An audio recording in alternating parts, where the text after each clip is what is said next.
Hello everybody, Sparkster1701 here, and today as we begin to encroach upon celebration of the birth date of author Sir Arthur Conan Doyle, I wanted to take a look at a character that I can display as a tribute to this writer. We've got the Generation 1 Autobot detective, Nightbeat.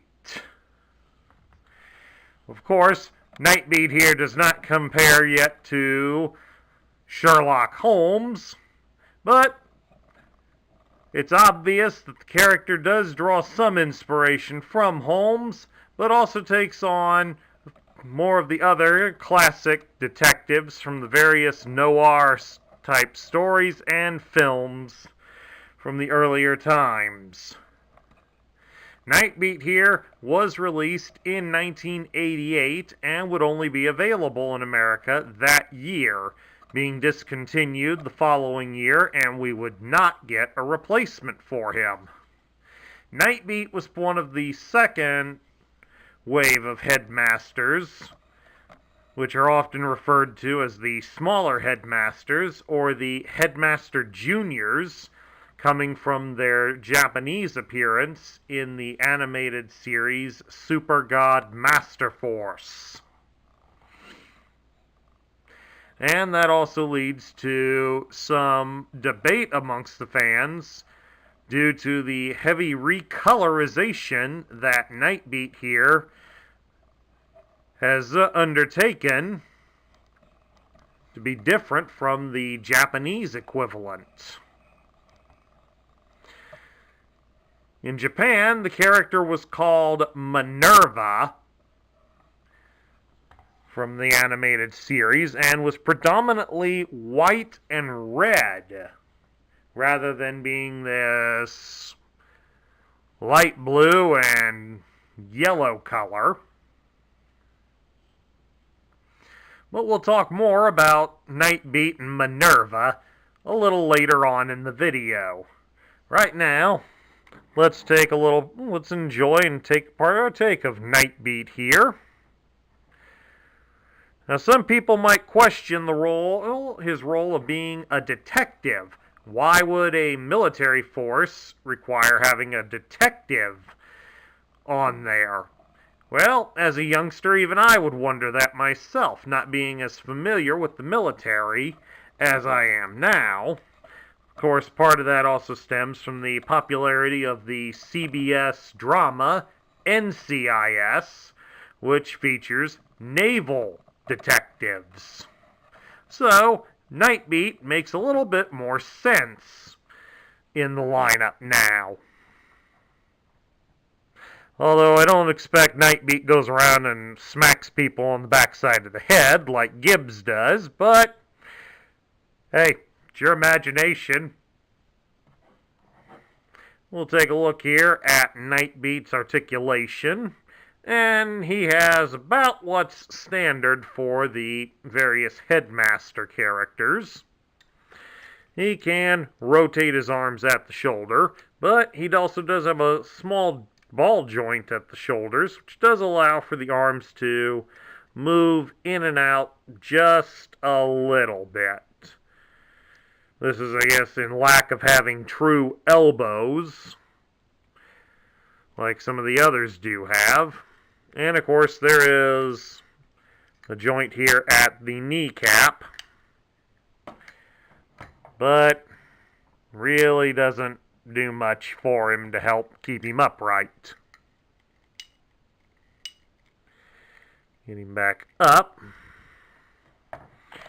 And of course, also, like the other headmasters, he does have a hidden tech spec reader inside his chest panel.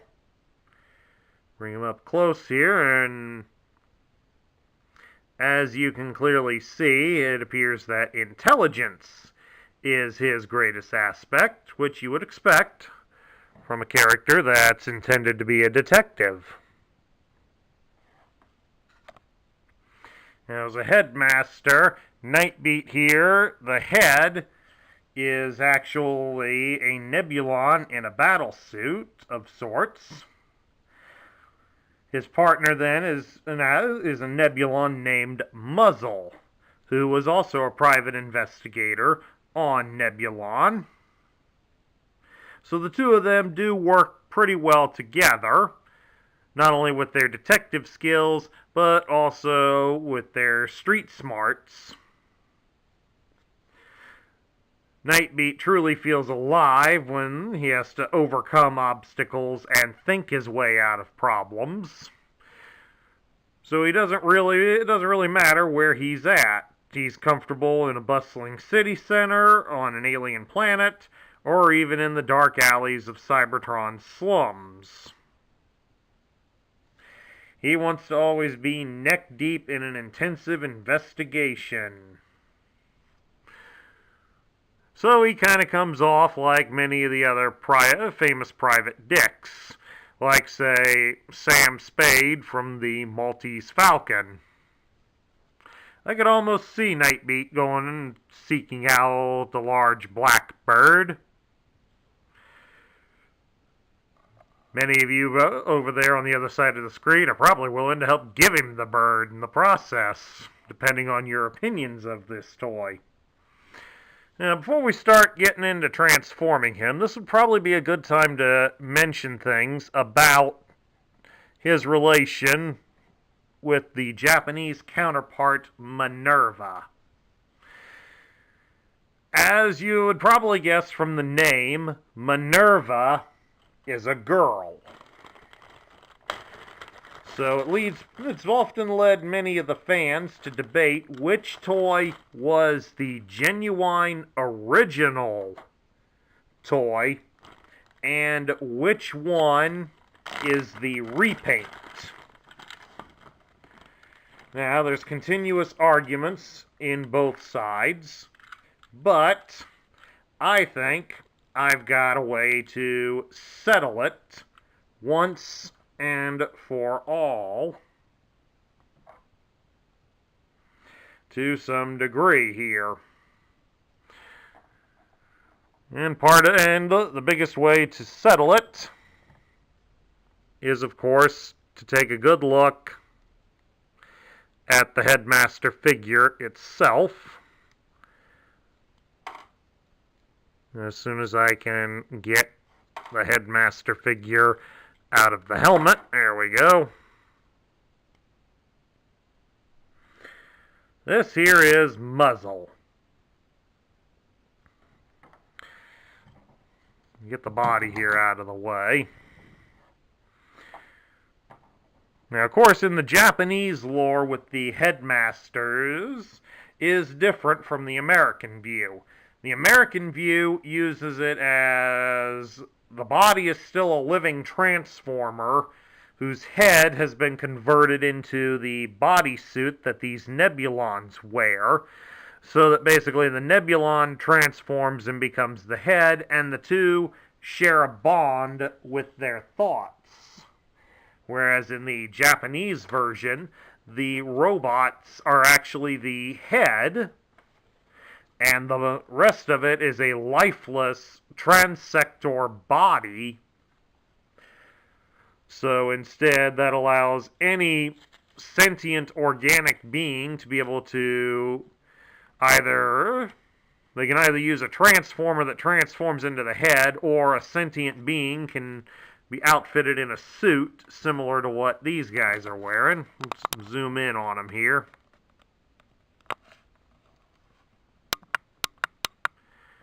A little too close. Drop the camera down a little. There we go.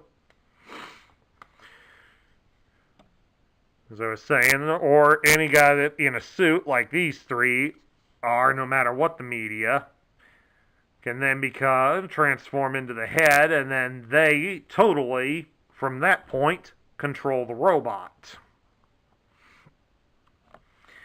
Now, right here we've got a Japanese mail-away offer that was done up around the time of Master Force being released.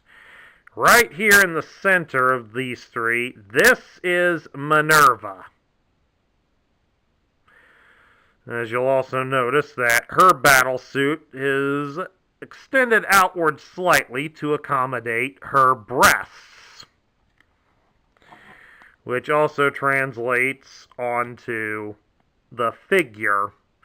Look at it from the side, you'll notice that the chest area does protrude out further. Of course, some people would make the argument that it's the same on Siren. And while you can see here from the side that his chest does protrude out some as well, it isn't quite as noticeable as it is here on Nightbeat. In fact, when you even take a look at the way the suit is drawn here on the More Than Meets the Eye guidebook, get it here in an angle, take a close look at that. It's rather curved and possibly more feminine in appearance here. So all that leads me to conclude that Minerva was the original toy and Nightbeat is the repaint. Although in this Japanese order form, Nightbeat was a mail-away exclusive in Japan. So, how you like that, folks? Of course, if you agree or disagree with my theory on this, please do sound off down in the comments. I would love to hear your thoughts. Now that Nightbeat's back together, let's get him transformed. Start by, of course, removing the head. Of course, off camera here, we're going to remove the accessories off of it. Of course, if any of you are interested, how do you transform the head? Just fold the legs down. There's muzzle. That's all the articulation you get, so hi folks. And then drop him on the floor. Of course, also then next, remove the main gun out of Nightbeat's hands. Going to fold the arms up a little bit and then fold the hands inward.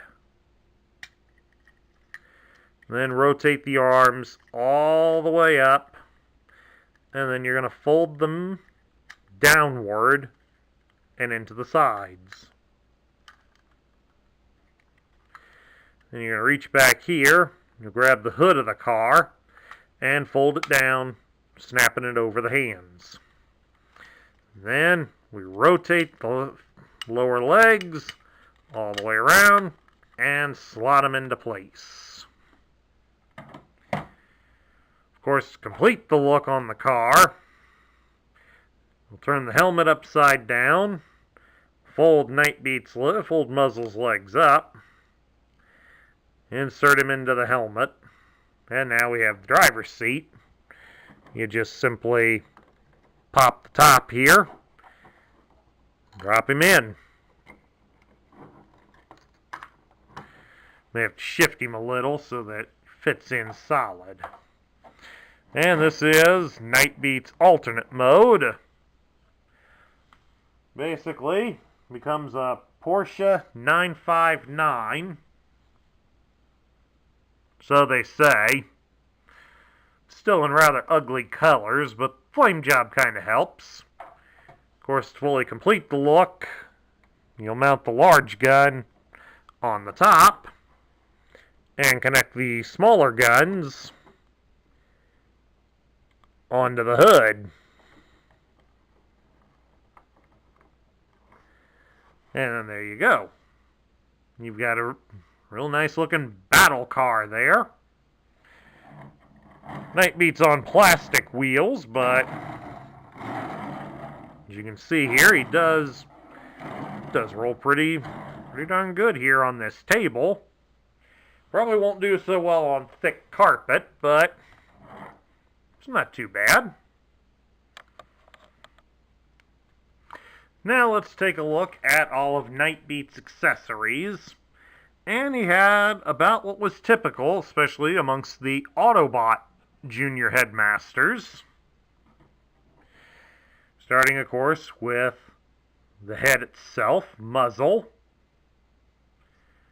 Rotate it around, you can see an upside down version of the head on the back side. The only thing you'll need to watch for on this is the yellow prongs that hold onto the legs, as those do wear out and break. You can see here on my one for Siren, the upper one is broken off. So too much wear on flipping the legs back and forth can break them. So please do be careful with how often you transform them. Of course, you also have a seat / helmet.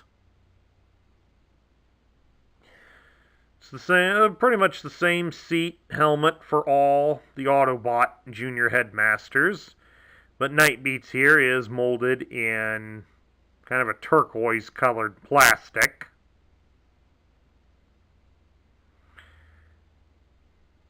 Whereas the other two are in gray. One being a little bit darker than the others. We also have the large gun, or as the instructions call it, a plasma blaster. It's about standard for a Transformer gun. Nothing real fancy about it. Then you have two of these smaller guns, which the instructions refer to as photon blasters. They're also known as antenna. In the Japanese version, these would basically point upward as antenna, whereas the American version, they have them pointing forward like head-mounted cannons. There's no right or wrong way for how you want to display them on yours. But do bear in mind that these guns, there is a right and a left on them due to the way the posts are. So as you can clearly see, especially at this angle, so make sure when you're buying a loose one that it has both. Or if you need to buy the parts, make sure you buy the specific one you need. Alright, moving right along now. Scoot up a little bit, Nightbeat. We will take a look at his instructions. As you can see here on the page with all the loose parts, they refer to Nightbeat's vehicle mode as a race car. Kind of fitting with that flame job, but really doesn't go all that well with the backstory of being a detective. I don't know what would have really worked with it. Here it shows how to fully set up the car. I gotta really work on my grip here, folks. I'm dropping things too much lately. And now we get into transforming him.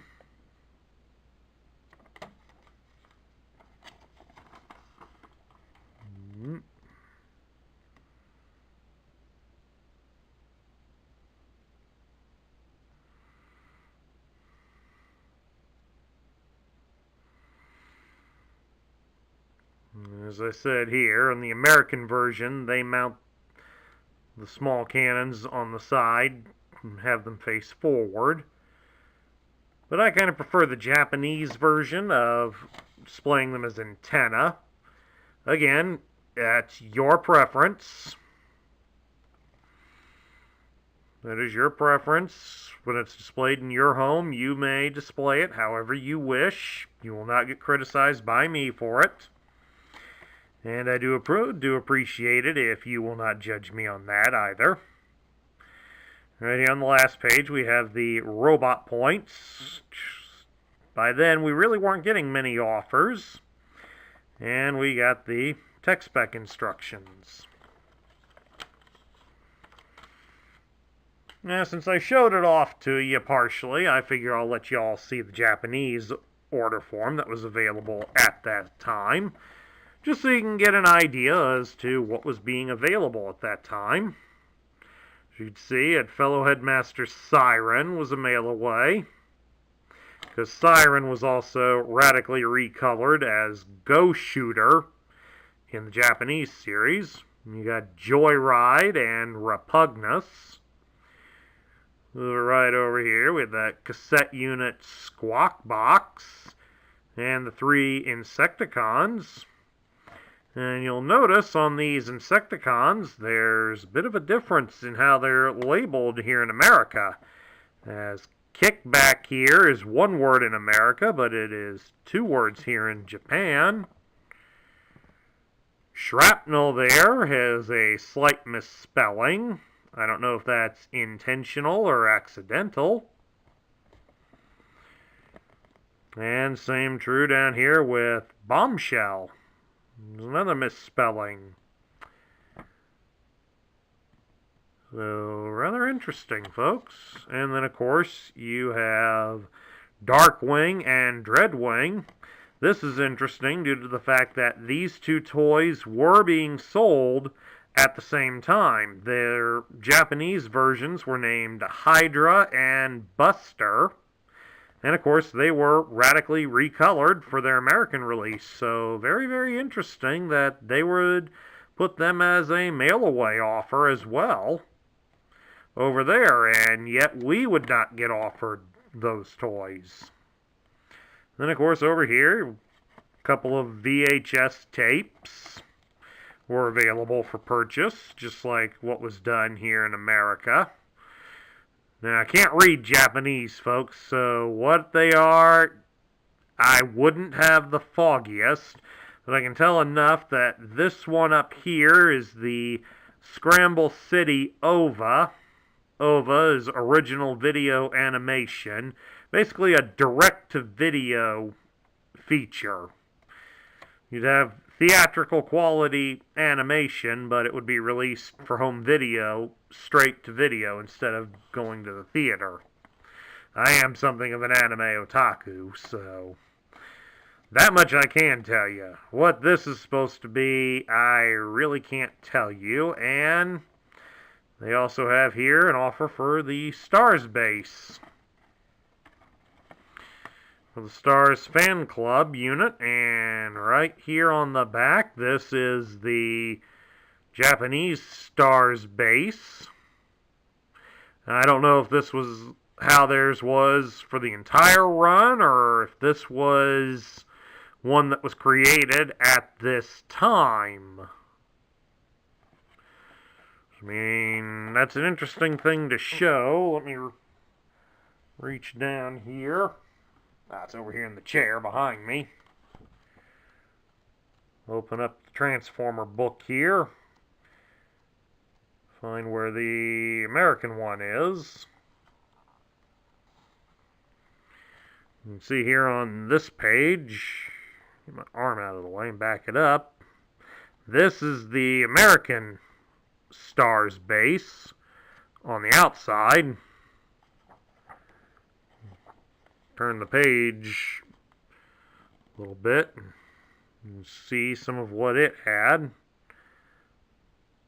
in the way of features and such. It had a text spec reader up in the top. Yeah, this would have been the interior of it. So, you know, right up there would have been the text spec reader. And as you can see, that is radically different, folks. Pity many of these things didn't survive back then. And of course, show up some of the rest of it that you get. You know, when you bought the Stars base, looks like you get a poster, membership card, and patch. Some other thing. Probably another mail-away catalog from the way that looks. And of course, advert on how to find and redeem your robot points. And your order form. And of course, you can also get a look up here at the top at how the Transformers were labeled in Japan. The Autobots were called Cybertrons, and the Decepticons were called Destrons. So, there you go, folks. You got a little bit of history involved in this one. Now, when it comes to going to Nightbeat and his tech spec, well, got a better bonus for you, folks. We got a box. And just like the other week when I showed you Crosshairs, we also got the interior packaging here. Now, as you would guess, Nightbeat would be right here in the center, and right over here in this spot here is where Muzzle would be in the human form. And probably back over here on this side, there'd be a little plastic baggie that would have the parts, have the rest of the parts for it.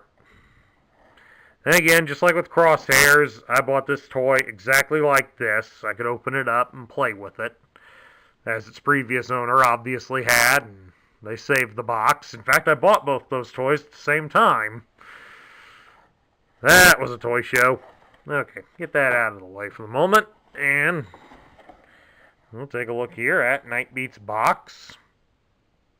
Nice sturdy looking picture here, and even though the instructions use the cannons here as cannons, you can see here drawn on the box, they're done up as antenna. So, again, there's no right or wrong way for it, folks. You can see there's a little window here. That's where Muzzle would appear. And the big emphasis on Muzzle transforms into Nightbeat's head, with some remnants of the price sticker on it. And up here at the top, like usual, brief demo on how to transform. And then you got same pictures on the side of the box, and a close-up of it on the bottom of the box, along with a list of what it's supposed to have. And then we turn it around, and this was the mural for 1988. To heavily feature the return of Optimus Prime as a Power Master. And, of course, highlight the big thing they were hyping that year, Pretenders.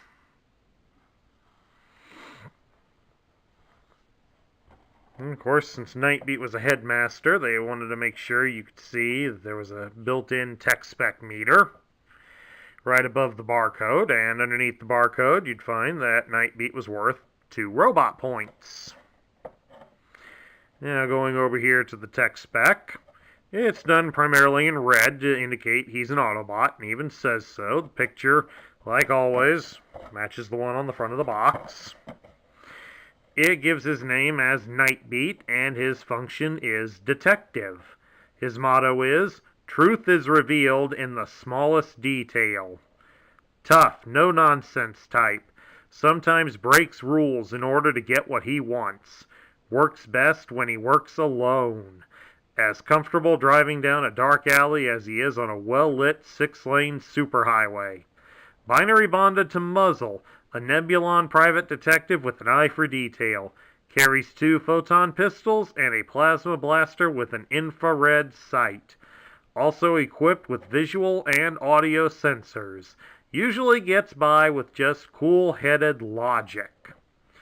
So that kind of works well for a lot of the various detectives. I mean, let's face it, we're doing this as a tribute to the creator of Sherlock Holmes, and Holmes was known for getting by with his own twisted logic. And many of the other famous detectives also did. Even the early James Bond films featured 007 using cool-headed logic to get by, before the gadgets sort of took over things. So that's been a welcome thing with Daniel Craig's tenure as 007. Now, looking here at the tech spec grid, take a look here. It gives Nightbeat's strength as 5, his intelligence is 8, his speed is 7, his endurance is 6, his rank is 7, His courage is 9, his firepower is 7, and his skill is 9. So, Nightbeat has all the good qualifications for a good detective. He's got brains, and he is good at his job, and has plenty of courage. His about average physical strength means he probably should avoid getting into scrapes with the bad guys up close. Now we get down to my thoughts. What do I think of him? I like Nightbeat. Granted, I'd also like it if here in America we also had the opportunity to get Minerva, but keeping Minerva out of the picture, Nightbeat is still interesting in his own way. I mean, I'm not a fan of of the color scheme. The blue and yellow just doesn't work. We all know from elementary school art, yellow and blue makes green. So I expect him to come off looking more like the Incredible Hulk with the way these colors are merged. The car mode itself isn't too bad. I mean, the flame job helps, but trying to pass off a detective transformer as a racing sports car is a bit of a stretch at best. But he has a unique function that is uniquely his own. There is no other detective amongst the Autobots. I mean, you did have other police-type vehicles, like Prowl that was reviewed last month, and Stakeout of the Rescue Patrol also tended to do his own investigative work. So in some ways you can almost say that Stakeout replaces Nightbeat, but since that's just him, not the whole Micromaster Patrol, I won't say that he does replace Nightbeat on that. Nightbeat's unique function and the different aesthetic for it does tend to work in his favor, but it does keep him just beneath making it into the top tier. I mean, I like the fact at least on Siren, you had the posability on the elbows, so you at least had a little more posability on him. That's something I'm not too thrilled with the lack of here on Nightbeat. I mean, the moving of the shoulders like this, it does give his arms more range of motion, which is okay, but it really doesn't enhance the play experience. I mean, it only works best, even though it only works best even when the arms are down, because really doesn't go for much believability for the holding the gun straight out. So it's not like you can really get him into a lot of different poses for good scrape or even being on the scene of a crime. But still, that shouldn't diminish his importance being a detective. And that unique function is basically what helps him get up near the top tier, but he still falls just a little short thanks to a lack of articulation and that awful paint scheme. And that was my review of the Generation 1 Autobot Detective Nightbeat. If you liked the video, please thumbs up it here on YouTube. Hit the subscribe button down below if you haven't already.